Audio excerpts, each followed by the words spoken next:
on se retrouve aujourd'hui pour une nouvelle chronique. De quoi allons-nous parler? Tue-moi plutôt sous un cerisier. C'est un one-shot des éditions Akata dans la catégorie Shoujo. Il est sorti en 2011 au Japon, 2017 pour la France, et la mangaka de cette œuvre est Ina Sakurada. D'ailleurs, fait à savoir, c'est la seule œuvre que nous avons à l'heure actuelle traduite en France. Allez, on va au résumé?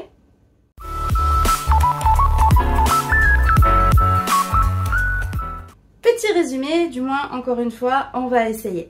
Donc du coup, on suit le quotidien de Yukino, qui est une lycéenne comme n'importe laquelle.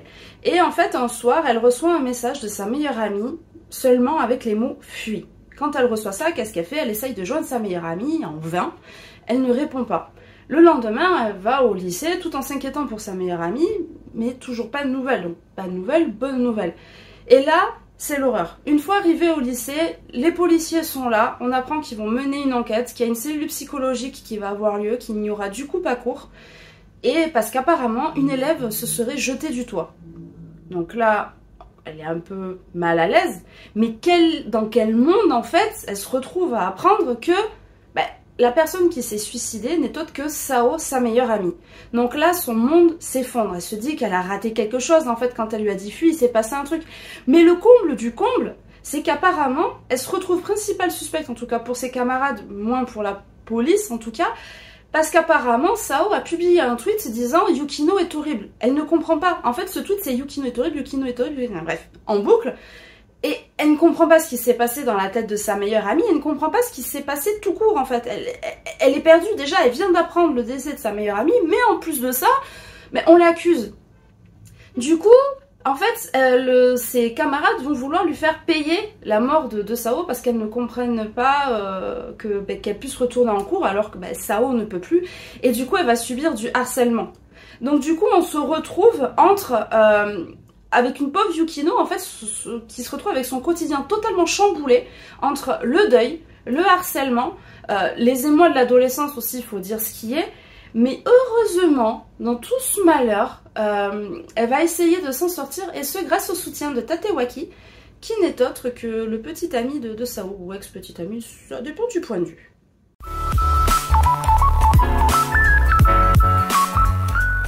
Du coup, on va poursuivre avec mon avis. Ce manga est délicieusement glauque et dérangeant. Pour moi, il y a vraiment cette notion de malaise du début jusqu'à la fin. Malgré tout, on est curieux, mais on est malaisé. Enfin, en tout cas, moi, c'est la deuxième fois que je le lis. J'ai encore cette sensation de malaise. Mais malgré ça, il y a quand même un soupçon de poésie grâce au dessin. De toute façon, c'est vraiment les dessins qui font tout. Mais ça, je vous expliquerai après. Ça a beau être un shoujo, pour moi, je le conseillerais vraiment plus pour les 14 et plus. Pourquoi? Pour la bonne et simple raison que nous avons quand même les notions de harcèlement scolaire, nous avons du meurtre, nous avons des suicides, enfin un suicide du moins, et ce genre de choses. Et du coup, je suis pas à l'aise en tout cas avec l'idée des plus jeunes parce qu'ils risquent de manquer de maturité. D'autant plus qu'il y a quand même des relations très ambiguës entre les protagonistes et il faut vraiment lire entre les lignes.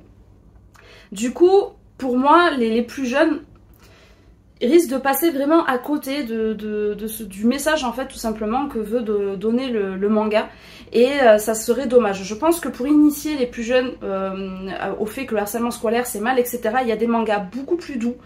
Celui-ci, j'aurais tendance à le classer dans le shosei personnellement, mais le fait qu'il n'y ait pas de sang et ce genre de choses fait que voilà. Ce qu'il faut pas oublier, c'est que ça reste quand même un thriller.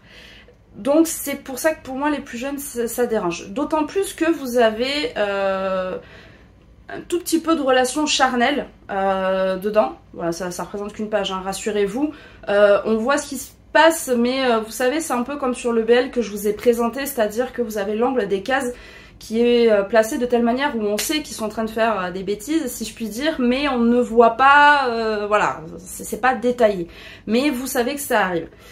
Donc c'est pour ça que pour moi ça serait vraiment plus pour les 14+, et ça me paraît plus dans la tranche d'âge, plus dans de toute façon dans le moment, puisque c'est au lycée, donc bon 16 ans peut-être pas, mais enfin voilà, vous avez compris.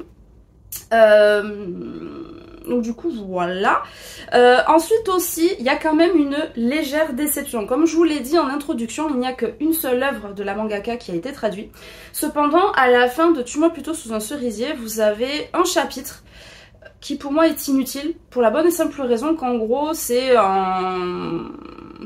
comment dire, une ellipse d'un couple de protagonistes qu'elle a dans une autre œuvre. Donc en fait, pour nous, c'est pas utile, d'autant plus qu'on comprend pas forcément quelle est la relation des deux protas. Donc voilà, pour nous en tant que Français, en tout cas, c'est pas ouf. Après, vous pouvez lire, hein, il y a quoi, il y a peut-être une dizaine de pages par là.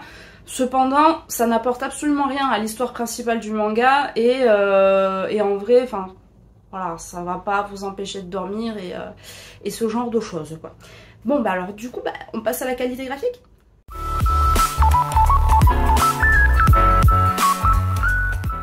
Passons à la qualité du coup graphique. Les codes du shoujo, en tout cas de l'époque, sont vraiment respectés. On a les visages avec des grands yeux, beaucoup d'expressions et le tout entouré de kawaii-tude, si je puis dire, avec des pétales de fleurs, de cerisier, avec beaucoup de mougnoutitude en fait, finalement. Les dessins sont vraiment très très beaux. Clairement, que ce soit les visages. J'ai encore un truc avec les cheveux, en fait, j'aime beaucoup les coupes de cheveux au vent. Ça donne vraiment en fait une vie au dessin plutôt que les coupes figées, et c'est vrai que c'est le genre de détail auquel je fais vraiment très attention. Les tenues et tout ça, franchement les petits détails, j'ai beaucoup aimé. On a aussi des expressions au niveau des faciès qui sont mais oufissimes. Et d'ailleurs le malaise vient de là. Parce qu'en fait vous avez certains personnages qui vont être tout beaux, tout mignons, tout doux face à Yukino. Dans son dos ils ont un autre visage. C'est vraiment, on a vraiment ce truc où on sait qu'il y a un truc qui cloche, qu'il y a quelque chose qui va pas, et c'est ça qui nous maintient vraiment dans ce malaise du début à la fin. Mais l'avantage au moins, c'est que les expressions permettent vraiment de nous transporter dans les émotions des personnages, et donc du coup, on peut se mettre à leur place et on peut comprendre leur ressenti. Après, vous avez aussi, vu que c'est au lycée, vous avez un décor qui est quand même relativement scolaire et qui est très stylé. Parce que dans certains mangas, vous avez genre juste le bâtiment qui va être dessiné en fond et on s'arrête là. Là, ici, vous avez quand même un effort d'ombrage par rapport au décor, par rapport aux arbres, par rapport à la nature qui va tout entourer, les chambres, etc. Franchement, ça va, c'est assez correct. Surtout qu'il ne faut pas oublier que dans le shoujo, ça je vous l'avais déjà expliqué, mais je refais une piqûre de rappel, c'est que vous avez beaucoup de cases vides. Pourquoi? Parce que le shoujo joue sur les sentiments. Quel est le meilleur moyen de transmettre les sentiments d'un personnage? Juste se baser sur son visage, ses expressions et sans fond, pour que l'œil soit vraiment attiré par ça. Et là, pour le coup, c'est ce que je disais, les codes du shoujo sont mais plus que respectés, et on est vraiment transporté dans ce tourbillon de sentiments, mine de rien, entre jalousie, trahison, chantage. Quand je vous dis qu'il y a ce côté vraiment un peu glauque et malsain, voilà. Mais je trouve que c'est quand même relativement délicieux, surtout en période post-halloweenesque ou halloweenesque, hein, tout simplement. Comme je vous ai dit, chez moi, Halloween va durer là jusqu'au 30 novembre. Donc du coup, voilà. Donc peut-être pas un manga à lire tous les jours, en tout cas, personnellement. Je me le garde vraiment pour Halloween, celui-là. Parce que ce malaise reste encore. Personnellement, je l'ai encore, mais là, je suis en train de sortir du côté patte graphique, etc. Donc, du coup, si on passe à la conclusion.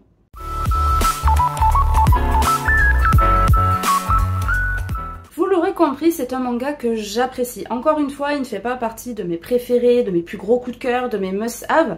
En tout cas, je trouve que pour ceux qui veulent une série simple en fait, entre deux grosses séries tout simplement, mais avec un sujet relativement sérieux, ce manga me paraît relativement idéal. Comme dit dans mon avis, ça reste quand même délicieusement glauque, et en fait ce que j'aime tout particulièrement, c'est cette dualité de sujets qui sont très très durs à porter, mais le tout agrémenté par la légèreté et la mignonnerie qui sont propre au shoujo, et c'est ça qui pour moi en fait quand même un manga relativement bien réussi. Surtout que dans les one-shots, ça reste particulier. Autant sur les BL, comme je vous disais, on va de suite avoir du coup tout ce qui est relations charnelles, etc. Ça va aller très très vite. Pour tout ce qui est shoujo et compagnie, c'est vrai que c'est très compliqué de nous faire nous attacher au perso en un seul tome. Et là, franchement, je trouve que le pari est réussi. Et en vrai, il est super bien. C'est un manga au moins à lire une fois, perso. Je me suis vraiment... parce que je l'ai lu à sa sortie, donc en 2017. Puis maintenant, finalement, je vois que j'ai une maturité, en fait, heureusement, qui a évolué. Et je le vois sous un autre œil, en fait, qu'à l'époque. À l'époque, je ressentais le malaise, mais pas autant que maintenant. Et, mais en vrai, ça reste ouais, une belle œuvre. un bon manga juste comme ça, posé, surtout si vous venez par exemple, je vais dire une bêtise, mais si vous venez de vous enchaîner tous les Black Butler ou ce genre de choses, où vous avez une trentaine voire quarantaine de tomes, voilà, sur ces grosses séries, ça fait plaisir d'avoir un petit one shot où voilà, on se pose, ça va bien se passer, et du coup voilà. Du coup, je ne vais pas m'éterniser plus. Vous connaissez la chanson. Si cette vidéo vous a plu, bah, vous cliquez sur la cloche, vous vous abonnez, etc. Si vous avez des personnes dans votre entourage, pardon, à qui ça pourrait intéresser, on partage. Et puis après, surtout, vous le savez, si vous avez un avis à donner, mes DM et mes commentaires vous sont ouverts. J'essaye de vous répondre le plus rapidement possible. Et du coup, voilà.